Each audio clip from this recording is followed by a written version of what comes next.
گناہ ہم سب سے ہوتے ہیں، تو گناہوں میں کوئی گناہ ایسا کبھی مت کیجیے اور ایسا طرز عمل مت اپنائیے کہ جس سے میری وجہ سے دین اسلام بدنام ہو، میری وجہ سے دین اسلام سے کوئی شخص متنفر ہو، کسی کو اسلام سے نفرت ہونے لگے میری وجہ سے، میری شخصیت کی وجہ سے، میرے کردار کی وجہ سے۔ جب جنتیوں کے لیے تعبید ہے، ہمیشگی ہے، اسی طرح جو شخص جہنم میں چلا جائے گا اور وہ جہنم میں ہمیشہ رہنے کا مستحق ہے، تو وہ جہنم کو فنا نہیں ہے، کوئی اینڈ ہو جائے، کوئی آگے جا کے ختم ہو گیا سلسلہ کبھی، یہ لامتناہی ہے۔ تصور میں لائے انسان تو رونگٹے کھڑے ہو جاتے ہیں۔ رب کا معنی یہ ہے کہ پیدا کرنے والا، خالق، مالک اور رازق، کھلاتا بھی ہے، چیزیں بھی سنبھالتا ہے، مدبر بھی ہے، پیدا بھی کیا ہے، وہ اس نے سب کے ساتھ کیا ہے۔ لیکن ربوبیت خاصہ ہوتی ہے، قالوا آمنا برب العالمین رب موسیٰ و ہارون، ہم ایمان لے آئے رب العالمین پر جو موسیٰ اور ہارون علیہ السلام کا رب ہے۔ یہ ربوبیت خاصہ کہلاتی ہے۔ ربوبیت خاصہ کا مطلب یہ ہے کہ جس میں اللہ تعالیٰ خاص بندے کے ساتھ اپنے کرم کا معاملہ کرتا ہے، اس کی خاص حفاظت کرتا ہے۔ گستاخی کا اور غلو کا معیار میں اور آپ طے نہیں کریں گے، اللہ اور اس کے رسول کا فرامین سے طے ہوگا۔ تو حق جس کا ہے اس کو وہ دیا جائے گا، تو اس کی عزت اسی میں ہے، نہ وہ اس کی گستاخی ہے اور نہ وہ اس کی شان میں غلو ہے۔ اگر ہم بڑھائیں گے تو گستاخی ہوگی، اگر وہ حق جو بیان کیا گیا اس میں ہم کمی کریں گے تو یہ گستاخی ہوگی۔ وَلَقَدْ يَسَّرْنَا الْقُرْآنَ لِلذِّكْرِ فَهَلْ مِن مُّدَّكِرٍ۔ سورۃ النساء آیت نمبر 167 سے ہمارے سبق کا آغاز ہے۔ ان الذین کفروا، یقیناً وہ لوگ جنہوں نے کفر کیا، اللہ کا انکار کیا، وصدوا عن سبیل اللہ، اور انہوں نے روکا بھی اللہ کی راہ سے۔ صد روکنے کو کہتے ہیں، سبیل اللہ اللہ کے دین سے۔ قد ضلوا، یقیناً وہ لوگ گمراہ ہو گئے، ضلالا بعیدا، بہت دور کی گمراہی میں چلے گئے۔ ان لوگوں نے ایک کام نہیں کیا، دو کام کیے ہیں۔ خود تو کفر کیا، اللہ کے احکامات کو تسلیم نہیں کیا، اور دوسرا اس سے بھی بڑا جرم کہ لوگوں کو بھی اللہ کے دین سے روکا کہ لوگ اللہ کے دین کو قبول نہ کریں۔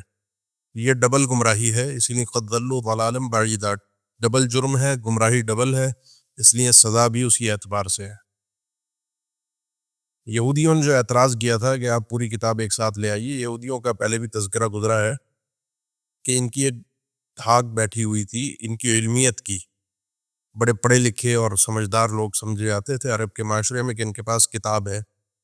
تو جب ان کی طرف سے یہ اعتراض سامنے آیا تو اس کا معنی یہ ہے کہ اس دین پر ایمان لانے کے لیے ان کی بات کو اہمیت دینا ضروری ہے۔ ان کا یہ اعتراض خود بھی پیچھے ہم پڑ کے آ گئے ہیں کہ ایمان لانے کے لیے نہیں تھا، یہ سوال علم کے لیے نہیں تھا، اس سوال تو صرف اور صرف اللہ کے نبی صلی اللہ علیہ وسلم کو پریشان کرنا، انکار کرنا، لیکن دوسروں پر اس کا غلط اثر بھی جائے گا۔ اس لیے میں ایک چیز اکثر کہا کرتا ہوں کہ انسان، گناہ ہم سب سے ہوتے ہیں، تو گناہوں میں کوئی گناہ ایسا کبھی مت کیجیے اور ایسا طرز عمل مت اپنائیے کہ جس سے میری وجہ سے دین اسلام بدنام ہو، میری وجہ سے دین اسلام سے کوئی شخص متنفر ہو، کسی کو اسلام سے نفرت ہونے لگے میری وجہ سے، میری شخصیت کی وجہ سے، میرے کردار کی وجہ سے۔ ہمیشہ انسان کو کہیں بھی اگر وہ ایسے لوگوں سے تعامل کر رہا ہے، معاملات کر رہا ہے، کاروباری جو لوگ کافر ہیں حقیقت میں، تو ان کے ساتھ اپنے اسلام کا صحیح رویہ وہ پیش کرے جس کی وجہ سے وہ اسلام کی طرف مائل ہو۔ ہم دیکھتے ہیں پہلے زمانے میں یہاں پر انڈیا جو بر صغیر تھا پہلے، یہاں پر یمن سے بہت سارے تاجر حضرات آئے، آج بھی ان کی نسلیں یہاں یمنیوں کی، عرب کی، پاکستان کے اندر بھی موجود ہیں۔ تو تجارت کی غرض سے آئے تھے پرانے زمانے میں، آج سے 100-200 سال پہلے بھی آتے رہے، اور وہ آگے یہاں بس گئے۔ ان کے کردار کی اور ان کے اخلاق کی وجہ سے بھی بہت سارے لوگ اسلام لے کر آئے، اسلام سے مانوس ہوئے، متاثر ہوئے۔ تو کم از کم مجھے بھی غور کرنا چاہیے کہ میرا کردار کس قسم کا ہے، لوگ اس سے اسلام سے متاثر ہوتے بھی ہیں، نہیں ہوتے۔ ان الذین کفروا، وہ لوگ جنہوں نے کفر کیا، وظلموا، اور انہوں نے ظلم کیا، کفر خود کیا اور ظلم، اس ظلم کی تفسیر ہی پچھلی آیت میں گزر گئی ہے کہ انہوں نے دوسروں کو اسلام لانے سے روکنے کی بھی کوشش کی۔ تو لم یکن اللہ، اب نہیں اللہ تعالی لیغفر لہم کہ ان کو بخش دے، ولا لیہدیہم طریقہ، اور نہیں ہے کہ وہ ان کی رہنمائی کرے کسی بھی راستے کی طرف. اللہ ان کو کوئی بھی راہ دکھا دے، ان کو معاف کر دے، ایسا نہیں ہو سکتا، کیونکہ ان کا جرم ڈبل ہے، ان کا گناہ ڈبل ہے.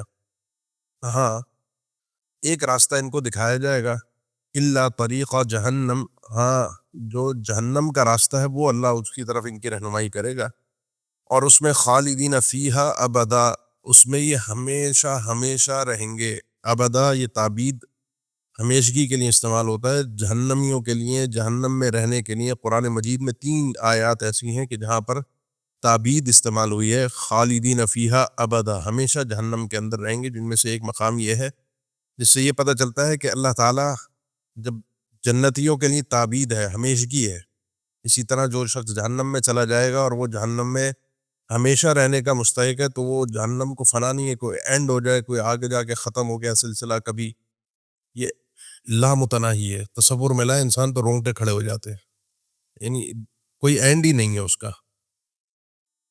اس کے بعد اللہ تعالیٰ نے اس سے بھی اور بات ذکر فرمائی جو یعنی ہمارے لیے مزید سمجھنے کی بات ہے کہ وَكَانَ ذَلِكَ عَلَى اللَّهِ يَسِيرًا، اور ہے یہ چیز اللہ تعالیٰ کے اوپر بہت آسان، یہ کام اللہ کے لیے بہت آسان ہے کہ ان کو جہنم میں ہمیشہ رکھے. تو یہ وجہ کیا ہے؟ وجہ یہ ہے کہ ان کے جرم خطرناک ہیں، خود بھی بدبخت ایمان نہیں لا رہے اور دوسروں کو بھی ایمان سے متنفر کر رہے ہیں. یا ایھا الناس، اے لوگوں، قد جاءکم الرسول بالحق، یقیناً لے آئے رسول تمہارے پاس حق، من ربکم، تمہارے پروردگار کی طرف سے، فآمنوا خیر لکم، لہذا تم ایمان لے آؤ، یہی تمہارے لیے بہتر ہے. یہودیوں سے ساری گفتگو ہو گئی ہے، ان کے اعتراض کے جوابات کے بعد اللہ تعالیٰ نے ان کو بھی کہا اور سب کو کہا کہ اے لوگوں، تمہارے پروردگار کی طرف سے بالکل سچا برحق قرآن ہے، اللہ تعالیٰ کی طرف سے وحی بالکل سچی ہے، اور من ربکم، تمہارے رب کی طرف سے ہے. یہ چونکہ خطاب کافروں کو بھی ہے، مسلمانوں کو بھی ہے، تو اس کو کہتے ہیں ربوبیت عامہ.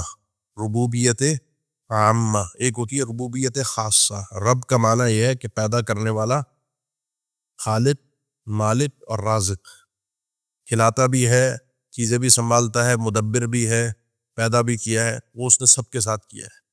لیکن ربوبیت خاصہ ہوتی ہے، قالوا آمنا برب العالمین رب موسیٰ و ہارون، ہم ایمان لے آئے رب العالمین پر جو موسیٰ اور ہارون علیہ السلام کا رب ہے. یہ ربوبیت خاصہ کہلاتی ہے. ربوبیت خاصہ کا مطلب یہ ہے کہ جس میں اللہ تعالیٰ خاص بندے کے ساتھ اپنے کرم کا معاملہ کرتا ہے، اس کی خاص حفاظت کرتا ہے. تو یہاں ربوبیت عامہ کا تذکرہ ہے، اللہ تعالیٰ سب کا پروردگار ہے. تمہارے پروردگار نے تمہارے لیے تدبیر کی ہے، تمہارے لیے بہتر دنیا میں زندگی گزارنے کے لیے تمہیں یہ حق تمہارے پاس یہ حق بھجوایا ہے اپنے رسول کے ذریعے سے. اب تمہارے لیے خیر کس میں؟ فآمنتم، ایمان لے آؤ. خیر لکم، ہر خیر کی منبع اور بنیاد، ہر خیر کی جڑ وہ ایمان ہے، دنیا میں بھی اور آخرت میں بھی. ایمان کے بغیر آخرت تو ہے ہی نہیں بالکل بھی سرے سے، اور دنیا کے اندر بھی جو خیر ہے اس کی خیریت، اس کے فوائد انسان حاصل نہیں کر سکتا. ایمان بنیاد ہے، ایمان سب سے بڑی نعمت اور دولت ہے. وَإِن تَكْفُرُوا، نہیں مانتے تم، اگر تم کفر کرو، انکار کر دو، نہ تسلیم کرو، تم نے اگر کفر کیا تو فَإِنَّ لِلَّهِ مَا فِي السَّمَاوَاتِ وَالْأَرْضِ، تو اللہ کی ملکیت میں جو کچھ آسمان اور زمین میں ہے. اللہ کو تمہاری بھی کوئی پرواہ نہیں ہے. یہ جو بار بار لفظ غنی گزرتا ہے، اللہ تعالیٰ غنی ہے، اللہ تعالیٰ صمد ہے. اور جو حدیث قدسی ہے صحیح مسلم کے اندر ایک طویل حدیث ہے جس میں 10 چیزیں اللہ کے نبی صلی اللہ علیہ وسلم نے اللہ تعالیٰ سے ذکر فرمائی ہیں کہ تم سارے کے سارے اگر کافر بن جاؤ گے، سارے انسان جن مل کے سب کافر بن جاؤ گے، اللہ تعالیٰ فرماتا ہے میری بادشاہت میں ایک ذرہ برابر کی بھی کمی نہیں آئے گی. صرف کافر نہیں، دنیا کے بدترین کافر کی طرف، فرعون مثال کے طور پر، ساری کی ساری انسانیت فرعون بن جائے تو میری بادشاہت میں ایک ذرہ برابر بھی کمی نہیں کر سکتے. وَكَانَ اللَّهُ عَلِيمًا حَكِيمًا، اور ہے اللہ تعالیٰ خوب علم رکھنے والا اور اس کے پاس ساری حکمتوں کا منبع ہے. یہاں تک تھی بات یہودیوں کی، اس کے بعد سب کو خطاب کیا. اب اس کے بعد کچھ بات عیسائیوں کی ہے، اور پھر ایک اور اللہ تعالیٰ کا خطاب عام آئے گا. عیسائیوں سے گفتگو کرتے ہوئے اللہ تعالیٰ نے آغاز کیا، یا اہل الکتاب، اے اہل کتاب. ان کو کتاب کے نام سے پکارا کہ جس کتاب کو اللہ تعالیٰ نے تمہیں دیا ہے اس کا تقاضا یہ ہے کہ تم اس کتاب کی تعلیمات کو صحیح معنی میں تسلیم کرو. اور لا تغلو فی دینکم، اپنے دین میں غلو سے کام مت لو. غلو آپ سب جانتے ہیں، کسی بھی چیز کو اس کی حد سے بڑھا دینا، جو اس کا مقام ہے اس کو اس کے مقام سے اونچا کر دینا. کسی بھی اپنے دین کے معاملے میں انسان کو غلو سے کام نہیں لینا چاہیے. غلو صرف اور صرف عیسیٰ علیہ السلام کے متعلق یہاں تو مراد وہی ہے، لیکن غلو جو ہے وہ اللہ تعالیٰ کے متعلق بھی ہوتا ہے. انسان اللہ تعالیٰ کے عقیدے میں غلو کا اتنا شکار ہو جائے اور اسباب کو ہی چھوڑ دے، توکل میں اسباب کو چھوڑ دے کہ اللہ مجھے رزق دینے والا، اللہ تو یہیں بیٹھے بیٹھے دے گا، مجھے اللہ پہ اتنا بھروسہ ہے، اللہ مجھے یہیں کھلائے گا. یہ وہ غلو ہے جس سے شریعت نے روکا ہے.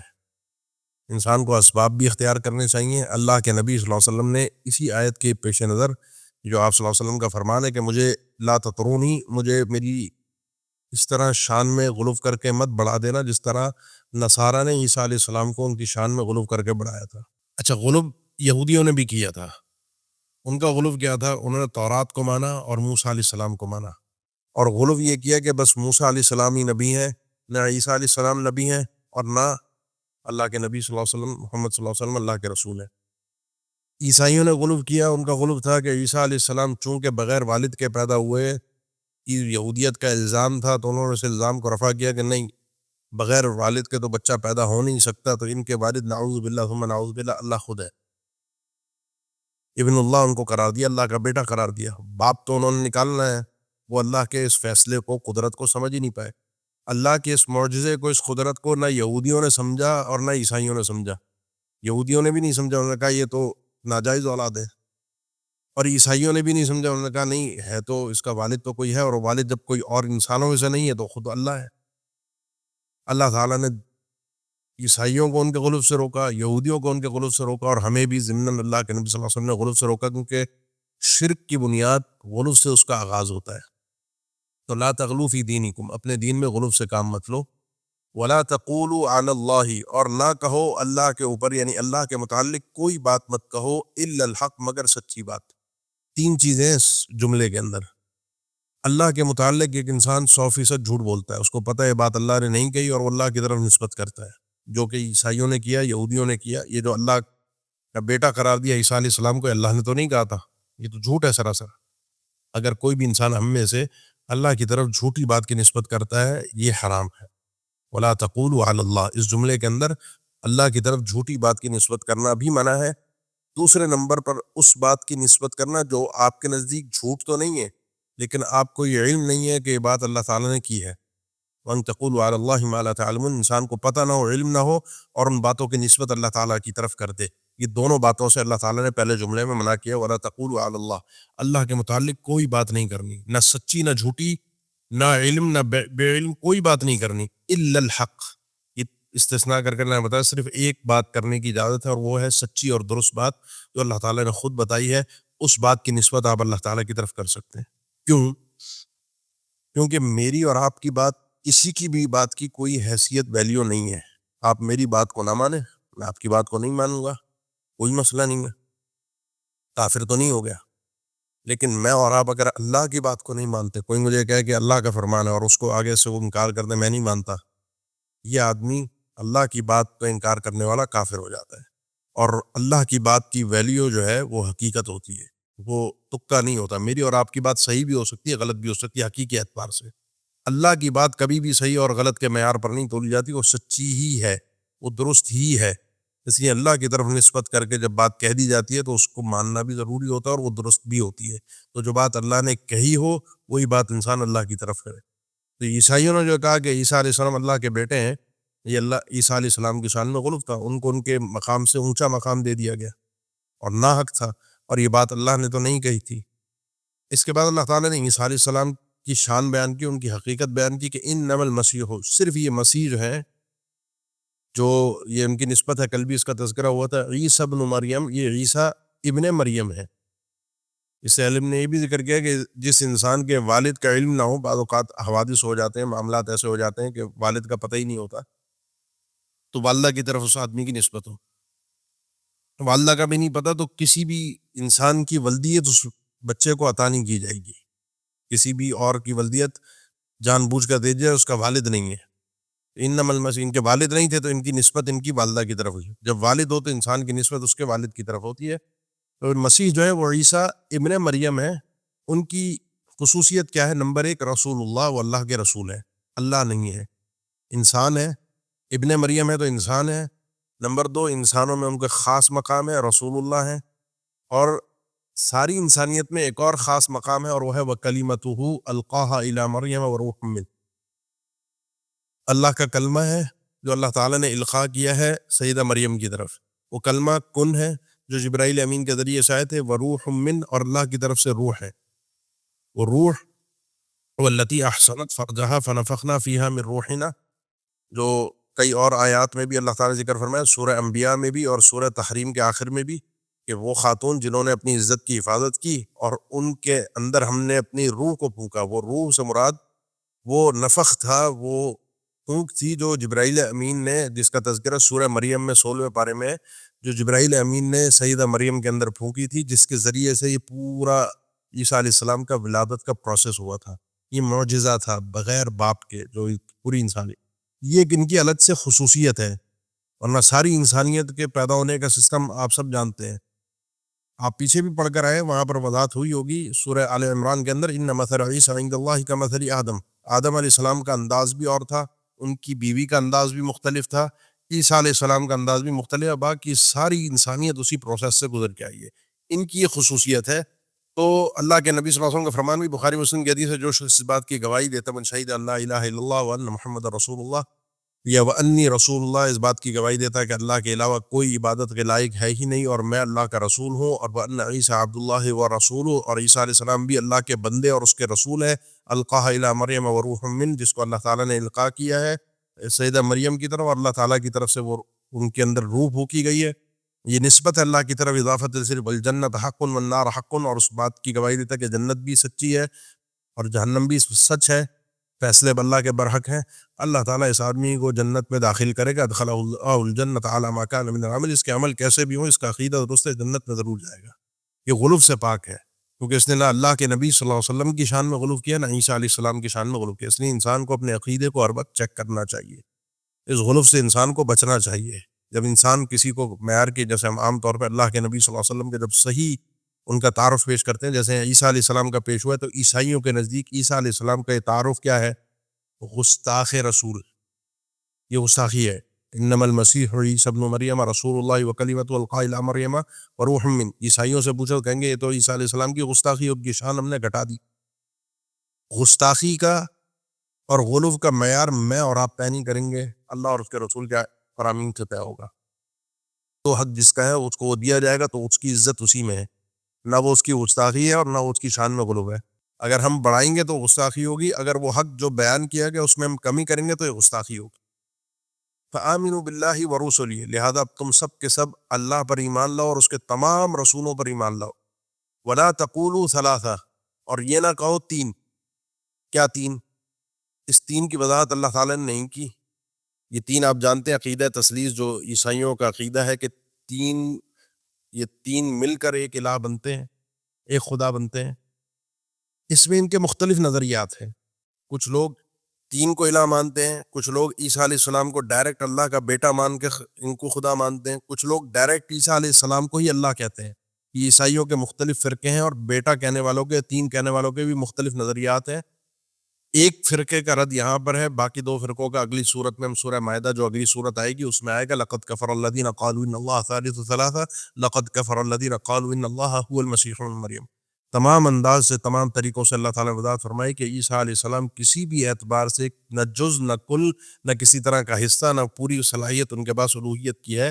یہ شبہ بھی ان کے اندر پیدا ہوا, مردے زندہ کر رہے تھے, ان کو جو معجزات ملے تھے اس کے اندر وہ بیماریوں سے شفا یاب کر رہے تھے. اس چیز نے مزید ان کو اس طرف لے گئے کہ یہ خود خدا ہے, یہ تو خود لوگوں کے لیے آسانیاں پیدا کر رہے ہیں. انتہو, رک جاؤ, باز آ جاؤ, خیر لکم, یہ تمہارے لیے بہت بہتر ہے. انما اللہ الہ واحد. اب اللہ تعالیٰ کا تعارف ہے, عیسیٰ علیہ السلام کا بھی تعارف ہو گیا. اب اللہ تعالیٰ کا تعارف ہے کہ اللہ صرف ایک ہی الہ ہے. الہ جو ہے نا وہ صرف ایک اللہ ہے. الہ کہتے ہیں جس کی سچی عبادت کی جائے. وہ پوری کائنات میں صرف ایک ہی اللہ ہے جس کی عبادت کی جائے. اس لیے انسان کو عبادت کا مفہوم اچھی طریقے سے پتہ ہونا چاہیے, کیونکہ عبادت سے ہی انسان توحید اور شرک میں فرق پتہ چلتا ہے. عبادت اگر اللہ کی ہوگی تو توحید ہے, عبادت اگر غیر اللہ کی ہوگی تو شرک ہے. تو فرق عبادت سے پتہ چل رہا ہے. سبحانہ, اللہ پاک ہے. کس بات سے؟ ان یکون لہ ولد, کہ اس کا کوئی بچہ ہو, اس کی کوئی اولاد ہو, اللہ اس سے پاک ہے. یہ سسٹم اللہ کیا نہیں ہے. یہ انسانوں کا کمال ہے کہ انسان کی اولاد ہو تو وہ با کمال تصور ہوتا ہے، لیکن اللہ کا کمال یہ ہے کہ اس کی کوئی اولاد نہیں ہے. تو انسان اور اللہ کے کمالات ایک جیسے نہیں ہوتے. قل هو اللہ احد اللہ الصمد، یہ اللہ کا نسب ہے کہ وہ اکیلا ہے، نہ اس کا پیچھے کوئی ہے نہ آگے کوئی ہے. قل اللہ احد اللہ الصمد لم یلد ولم یولد ولم یکن له کفوا احد. باقی یہ اللہ کی اولاد اور یہ کتنا بڑا جملہ ہے، یہ سورہ مریم کے آخر میں 16ویں پارے میں اللہ تعالیٰ نے اس کی شناعت کو، اس جملے کے بھاری پن کو، کتنا ایک خطرناک جملہ ہے وہاں پر بیان فرمایا. انشاءاللہ وہیں پڑھیں گے. لہو ما فی السماوات، یہ دیکھیں بیچ میں ایک وقف ہے جس وہ میم لکھا ہوا ہے نا، وقف لازم. یہ جب کہیں وقوف ہوتے ہیں نا، خاص طور پہ وقف لازم، تو اس کا اہتمام لازمی کیا کریں. کیوں؟ کیونکہ اس سے معنی بالکل ہی چینج ہو جاتا ہے. اگر یہاں پر ہم اس کو ملا کر پڑھیں نا، دیکھیں ابھی میں ملا کر ترجمہ کروں کہ اللہ پاک ہے کہ اس کی اولاد ہو، لہو ما فی السماوات، اور اس کی اولاد کے لیے جو کچھ آسمانوں میں اور زمین میں ہے. اگر ملا کر پڑھا جائے گا نا تو اس ترجمے کی ایک جھلک محسوس ہوگی. احتمال ہے کہ یہ جو لہو ما فی السماوات ہے یہ اس بچے کی طرف نسبت ہے جو اللہ کی اولاد کی ایک نسبت کی جا رہی ہے.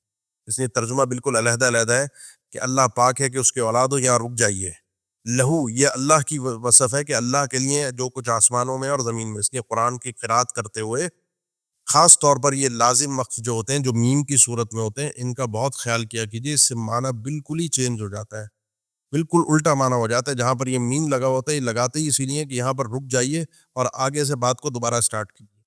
اور کہیں لام الف لگا ہوا ہوتا ہے تو وہاں پر مقصود یہ ہوتا ہے کہ یہاں پر رکیے گا مت، کیونکہ اس سے بھی معنی میں خلل پیدا ہوگا. یہاں پر ملا کے پڑھیے گا، میم پر رک جائیے، ملائیے نہیں. اور لام الف پر ملا کر پڑھیے گا، رکیے گا نہیں، کیونکہ معنی اس رکنے سے چینج ہو جائے گا. یہ خوبصورتی ہے کلام کی. اردو میں بھی یہ چیزیں موجود ہیں کہ کہیں آپ جملہ بولتے ہوئے کسی ایک جملے پر رک جاتے ہیں اور اگلے جملے کو الگ کرتے ہو تو معنی بالکل بدل جاتا ہے. لہو ما فی السماوات وما فی الارض وکفی باللہ وکیلا، اللہ کافی اکیلا وکیل کے طور پہ، کارساز، ایسا کارساز جو انسان کے سارے فائدوں کو لا کر دے سکتا ہے اور لاتا ہے. جو انسان اللہ پر بھروسہ کرتا ہے اللہ اس کے لیے اکیلا کافی ہوتا ہے. آگے پھر مزید یہ عیسائیت کے حوالے سے گفتگو جاری ہے. تو لن یستنکف المسیح، ہرگز استنکاف نہیں کر سکتے مسیح یعنی عیسیٰ علیہ السلام. استنکاف کہتے ہیں انکار کرنا، منع کرنا، لیکن یہ انکار ہوتا ہے دلی، دل سے منع کرنا. دل سے بھی انکار نہیں کر سکتے عیسیٰ علیہ السلام کس بات کا؟ ان یکون عبدا للہ، کہ ہوں وہ ایک اللہ کے بندے. اس بات کا وہ انکار کبھی نہیں کر سکتے. وہ اس بات کے اقراری ہیں کہ وہ اللہ کے بندے ہیں. اللہ نہیں ہے، نہ اللہ کی اولاد ہیں. وہ عبد ہیں، ولد نہیں ہے. بندے ہیں، بیٹے نہیں ہیں. ولل ملائکۃ المقربون، اور نہ ہی اللہ کے قریبی فرشتے، مقرب فرشتے، وہ اس بات کا انکار کر سکتے ہیں کہ وہ بھی اللہ کی مخلوق ہیں. کیونکہ کچھ لوگ فرشتوں کے بھی پجاری ہیں. اس کو کہتے ہیں کلام میں کچھ اضافی باتوں کا تذکرہ کر دینا، کہ جب ایک بات چل رہی ہے تو اس کے ساتھ ساتھ ان لوگوں کا بھی تذکرہ ہو جائے جو اس انداز میں اللہ کی بیٹیاں ان کو قرار دیتے ہیں، فرشتوں کو. مشابہت اس انداز میں ہے کہ عیسیٰ علیہ السلام کو کچھ لوگ اللہ کا بیٹا قرار دیتے ہیں اور فرشتوں کو اللہ کی بیٹیاں قرار دیتے ہیں. تو اللہ تعالیٰ نے دونوں چیزوں کا انکار کیا، نہ بیٹا ہے اور نہ بیٹی ہے، بلکہ جن کو بیٹا اور بیٹیاں کہا جاتا ہے سب اس بات کے خود اقراریاں ہیں کہ خود اللہ کی مخلوق، اللہ کی پیدا کیے ہوئے ہیں. جن کو اللہ نے پیدا کیا وہ اللہ کا جز نہیں ہو سکتے.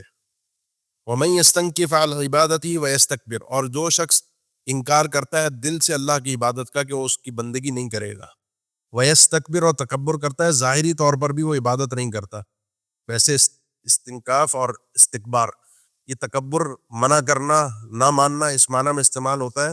لیکن استنکاف کا معنی ہوتا ہے دل سے نہ ماننا، اور استکبار کا معنی ہوتا ہے انسان کا ظاہری طور پر اکڑ کے بیٹھ جانا اپنے سٹائل سے. جو شخص بھی، کوئی بھی ہو، اللہ نے اس کے بعد عموم ذکر کیا ہے کہ کوئی بھی اللہ کی عبادت سے انکار کرے گا، اس کی بندگی سے کہ وہ اللہ کا بندہ نہیں ہے، فَسَيَحْشُرُهُمْ إِلَيْهِ جَمِيعًا، تو عنقریب اللہ تعالیٰ ان سب کو اپنے پاس جمع کرے گا، اکٹھا کر کے. ان سب کا حشر ہوگا اللہ کے پاس، سب کے سب کا. یہ سب اللہ کی بارگاہ میں جا کر کل قیامت کے دن کھڑے ہوں گے. پھر کیا ہوگا؟ پھر یہ ہوگا کہ چونکہ عیسیٰ علیہ السلام کا بھی تذکرہ ہوا ہے، فرشتوں کا بھی تذکرہ ہوا ہے، اور بھی اللہ کے نیک بندے ہیں جن کو پوجا جاتا ہے، جن کی عبادت کی جاتی ہے. بہت سے اللہ کے نیک بندے ہیں جن کے شان میں غلو کر کے ان کو مقام الوہیت دے دیا گیا ہے اور ان کی عبادت کی جاتی ہے. وہ اس سے بری ہیں. اس کی تفصیل انشاءاللہ ہم 17ویں پارے میں سورہ انبیاء کے آخر میں پڑھیں گے کہ جہاں اللہ تعالیٰ نے ذکر فرمایا کہ انکم وما تعبدون من دون اللہ حصب جہنم، تم بھی اور جن جن کی تم اللہ کے علاوہ عبادت کرتے ہو ان سب کو اللہ تعالیٰ جہنم میں ڈالے گا. اب جن کے اللہ کے علاوہ عبادت کی جاتی ہے ان میں انبیاء بھی ہیں، نیک لوگ بھی ہیں، فرشتے بھی ہیں، ان کی بھی تو عبادت کی جاتی ہے.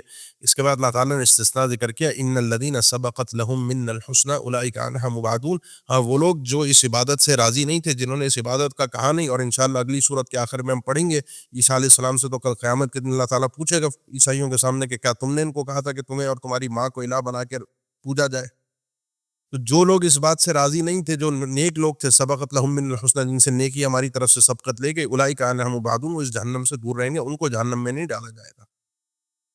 تو فاما الذین آمنوا، وہ لوگ جو ایمان لائے، وعملوا الصالحات، انہوں نے نیک عمل کیے، فیوفیہم اجورہم، تو اللہ تعالیٰ ان کا اجر ان کو پورا پورا دے گا. جو ان کی نیکیاں اس کا صلہ ان کو پورا ملے گا. نہ صرف یہ کہ پورا ملے گا، ویزیدہم من فضلہ، اللہ اپنے فضل سے مزید ان کو زیادہ بھی دے گا. جس کی کئی تفسیر اہل علم نے ذکر کی ہیں. ان کو شفاعت کا حق بھی ملے گا، یہ اضافی ایک چیز ہے. شفاعت کا حق، اہل ایمان کو سفارش کا حق ملنا، انبیاء کو سفارش کا حق ملنا، فرشتوں کو سفارش کا حق ملنا، یہ حق تو اللہ کی طرف سے فضل ہے، اللہ کی طرف سے عطا ہے، یہ انسان کی نیکیوں کا صلہ نہیں ہے.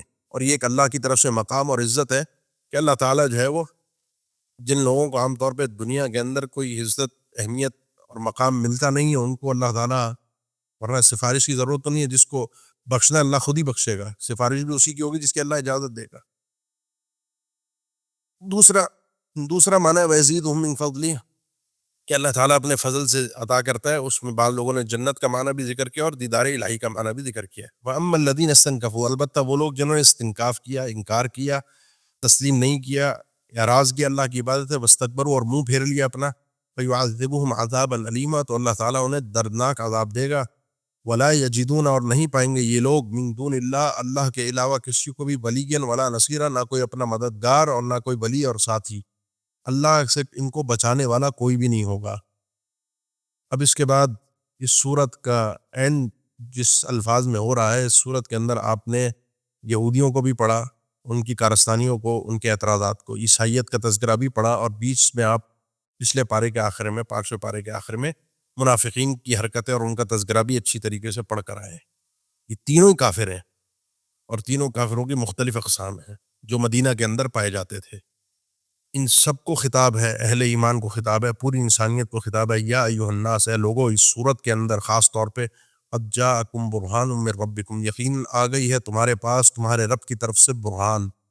برہان اہل علم نے ذکر کیا ہے، دلیل کو کہتے ہیں، لیکن یہ عام دلیل نہیں ہے. ایسی دلیل ہوتی ہے جو مناظرے میں آخری دلیل ہوتی ہے. معدوف یا الخصم، بعض نے اس کے معنی ذکر کیے ہیں کہ جس میں انسان اپنے مد مقابل کو پچھاڑ دیتا ہے، لاسٹ دلیل ہوتی ہے جس کا کوئی جواب عقلی نقلی کسی اعتبار سے دیا ہی نہیں جا سکتا، اس کو تسلیم کرنا پڑتا ہے، اس کو برہان کہتے ہیں. اینڈ ہو گئی ہے دلیل کی، آخری دلیل ہے، اور وہ تمہارے پروردگار نے تمہیں دے دی ہے، اس کو مان لو. تم یہودی ہو، تم عیسائی ہو، تم منافق ہو، اس آخری دلیل کو تم تسلیم کر لو. وَأَنزَلْنَا إِلَيْكُمْ نُورًا مُبِينًا، اور اللہ تعالیٰ نے نازل کیا تمہاری طرف ایسا نور جو بالکل روشن ہے، واضح ہے، کلیئر ہے، اور وہ قرآن مجید ہے. یہ نور قرآن مجید ہے جس نے روشن کر دیا ہے تمہارے لیے ان اندھیروں کو جس ظلمات کے اندر تم تھے، اور ایمان کی راہ کو، ایمان کے راستے کو تمہارے سب کے لیے اس برہان نے تمہارے سامنے روشن، اس قرآن نے روشن کر دیا. لہذا ایمان لے آؤ، ایمان لے آؤ، کامیابی اسی میں ہے. فَأَمَّا الَّذِينَ آمَنُوا، رہے وہ لوگ جو اس برہان کے آنے کے بعد، ان دلائل کے آنے کے بعد ایمان لے آئے اللہ پر، وَاعْتَصَمُوا بِهِ، اور انہوں نے اعتصام کر لیا اللہ کی رسی کو، اللہ کو مضبوطی سے تھام لیا. فَسَيُدْخِلُهُمْ فِي رَحْمَةٍ مِّنْهُ، تو اللہ تعالیٰ ان قریب ان کو اپنی خاص رحمت میں اور خاص فضل میں داخل کرے گا. وہی جنت اور وہی جو پچھلی آیت میں آپ کے سامنے تفسیر ہوئی، خاص اللہ کا فضل جو اللہ تعالیٰ اپنی طرف سے عطا کرے گا، وہ ان لوگوں کو ملے گا جس نے اللہ کے لیے مجرد ہوا، خالص اللہ کے لیے. اللہ جو کہہ رہا ہے، جیسے کہہ رہا ہے ویسے میں نے ماننا ہے، اس طرف میں نے ہو کر چلنا ہے. وَيَهْدِيهِمْ، اور اللہ تعالیٰ ان کی رہنمائی کرے گا، إِلَيْهِ، اپنی طرف، صراط مستقیمہ، سیدھے راستے کے ذریعے سے. اللہ ان کو سیدھے راستے کی طرف لے آئے گا جو ان کو اللہ تک پہنچا دے گا. یستفتونک، یہ سورت کی آخری آیت ہے. اس آیت کا تعلق انہی آیات کے ساتھ ہے جو ہم نے سورت کے آغاز میں پڑھی تھی میراث کے تعلق سے، اور وہاں میں نے ذکر کیا تھا کہ 2 آیات تفصیل کے ساتھ ہیں جس میں اللہ تعالیٰ نے تمام حقوق تقسیم کیے ہیں میراث کے، اور ایک حصہ باقی ہے اور وہ اس سورت کے آخر میں۔ اور یہ دلیل ہے اس بات کی کہ آیات کی ترتیب جو دی گئی ہے وہ اللہ تعالیٰ کی طرف سے دی گئی ہے، ورنہ میں اور آپ جو ہم انسان ہیں، ہمارا تو طریقہ یہ ہوتا ہے کہ ہر مضمون کو پورے کے پورے کو ایک ساتھ ہی ذکر کیا جائے۔ اگر یہ انسانوں کی دی ہوئی ترتیب ہوتی، اللہ کے نبی صلی اللہ علیہ وسلم کی خود دی ہوئی ترتیب ہوتی، یا کسی صحابہ کرام کی دی ہوئی ترتیب ہوتی، تو آیت اصل اس کا حق تھا کہ انہی کے ساتھ ہو، ہمارے اعتبار سے، ہمارے شعور کے اعتبار سے۔ لیکن یہ اس میں اللہ کی حکمت ہے، اور یہ آیت آخر میں سیدنا جابر فرماتے ہیں کہ میں بیمار تھا، اللہ کے نبی میری عیادت کرنے کے لیے آئے، تو میں نے اپنی وراثت کا سوال کیا کیسے تقسیم ہوگی۔ ان کی سب بہنیں ہی بہنیں تھیں، اور والد بھی نہیں تھے، بھائی بھی نہیں تھے، بیٹے بھی نہیں تھے، تو اللہ تعالیٰ نے اللہ کے نبی کو جواب نہیں دیا، اللہ تعالیٰ نے آیت نازل فرمائی۔ سیدنا عمر بھی فرماتے ہیں کہ میں اللہ کے نبی سے اس مسئلے میں میں نے سوال کیے، جتنے میں نے سوال اس مسئلے میں کیا اتنا سوال میں نے کسی مسئلے میں نہیں کیا، اور جتنی سختی اللہ کے نبی نے مجھے اس مسئلے میں دکھائی کسی مسئلے میں نہیں دکھا، تاکہ میری ذرا سی پیٹ کے سائڈ پر انگلی ذرا گھپا کر بھی مجھے سمجھایا کہ کیا تمہیں یہ آیت کافی نہیں ہے کہ اللہ نے جب یہ مسئلہ حل کر دیا تو تم کہتے ہیں اس کے بعد میں اب دنیا ادھر کی ادھر ہو جائے، کوئی کسی بھی طرح کی بات کرے، میں اس آیت کو نہیں چھوڑوں گا، اس آیت کے مطابق عمل کروں گا۔ یہ آیت اصل میں مسئلہ یہ ہے کہ کلالہ کی وراثت یستفتونک، یہ لوگ آپ سے سوال کرتے ہیں، استفتاء کرتے ہیں، انسان کو جس چیز کا علم نہ وہ پوچھنا چاہیے، اور اللہ کے نبی آپ سے سوال کر رہے ہیں، اللہ کے نبی خود بھی جواب نہیں دے رہے، کیونکہ مسئلہ خود بتانے والا بھی نہیں ہے، یہ مسئلہ خود سے بتانے والا ہے ہی نہیں کہ اس میں اجتہاد کیا جائے۔ قل اللہ یفتیکم فی الکلالہ، آپ ان کو بتائیے کہ اللہ تمہیں کلالہ کے متعلق فتویٰ دیتا ہے۔ کلالہ کی میراث ہم پہلے بھی پڑھ کر آئے ہیں، جب ہم نے وہ آیات پڑھی تھی جس میں میراث کو اللہ تعالیٰ نے تقسیم کیا، تو وہاں کلالہ کا میں نے ذکر کیا تھا، وہ آدمی جب فوت ہو جائے کہ اس کی آگے اولاد میں بیٹا نہیں ہے اور اوپر والد دادا نہیں ہے، تو یہ کلالہ کہلاتا ہے۔ جس کی اولاد نہیں ہے وہ بیٹا فوت ہو گیا، اور والد بھی نہیں ہے بیٹا بھی نہیں ہے فوت ہونے والے کا اپنا، نہ باپ ہے نہ بیٹا ہے، اس کو کلالہ کہتے ہیں۔ ان کی میراث وہاں بھی ذکر ہوئی ہے اور یہاں بھی ذکر ہو رہی ہے۔ وہاں جو میں نے ذکر کیا تھا، وہاں جو میراث ذکر ہو رہی ہے تو وہ وارثین کے اعتبار سے ہے کہ وارثوں میں کون ہے۔ جب بیٹا نہیں ہے، والد نہیں ہے، تو بہن بھائی آ جائیں گے۔ بھائی جو آ گئے لینے کے لیے، ان بھائیوں میں سگے بھائی بھی ہوں گے، والد کی طرف سے بھی ہو سکتے ہیں، والدہ کی طرف سے بھی ہو سکتے ہیں، صرف والدہ صرف والد، یا دونوں ماں باپ کے بہن بھائی جن کو کہا جاتا ہے۔ یہ بہن بھائی اور والد کی طرف سے جو بہن بھائی ہیں ان کی وراثت اس آیت میں ہے، اور جو صرف سے بہن بھائی ہیں ان کی وراثت جو ہم پڑھ کر آئے آغاز صورت میں،